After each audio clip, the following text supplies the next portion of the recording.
और राज भाई क्या कर रहे हो ये? हाँ भैया, कुबेर धाम पर आए हुए हैं भागवत सुनने के लिए। एक टेंट वेंट बना रहे हैं, अच्छा रहने के लिए व्यवस्था कर रहे हैं। अच्छा अच्छा। यहाँ असल बात में ना बहुत सारे लोग आ गए, हम लोग लेट में पहुँचे ना, इसीलिए कम से कम लाखों लोग का व्यवस्था था, यहाँ लाखों से ज़्यादा आ चुके हैं, इसीलिए सब लोग टेंट बना बना के यहाँ पर बैठ रहे हैं। आओ दिखा दे रहे हैं सबको, आइए चलिए देखिए लाइन से। ओह पूरा इधर टेंट लगा हुआ है, उधर और सब लोग बैठे हुए हैं।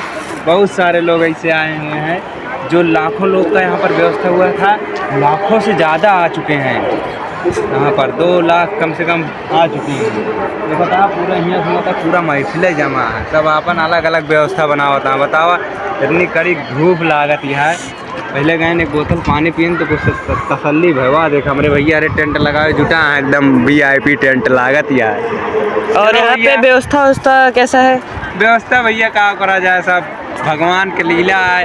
तपस्या नहीं करोगे तो फल कैसे पाओगे बताओ? हाँ, तपस्या करना सही पड़ेगा। है, बात सही या है। तो वो लायक बन जा भैया, पैसा वैसा खूब कमा, पैसा वैसा रहा VIP में नहीं बना। जहाँ पहुँचा हुआ रूम का भाड़ा पैसा सब रहा, पैसा रहे सारा काम हो जाए सटासट। यानी कि आपके कहने का मतलब यहाँ पे VIP ही लोग का अच्छे से यहाँ पे दर्शन है? वो बात नहीं है भैया, यहाँ पर सब एक जैसे हैं, वो बात नहीं है। सब एक जैसे सेवा हो रहा है, भंडारा फ्री में चल रहा है। जो बस यहाँ पर आप भी अगर आएंगे तो आपके लिए भी व्यवस्था यहाँ पर अच्छा है, VIP है जी। हाँ भैया देख रहे हैं, देखा था मैं भैया रे बहुत मेहनत कर रहा है। और भैया वीडियो जहाँ देखा था लाइक कमेंट करें और यहाँ काम पे आए।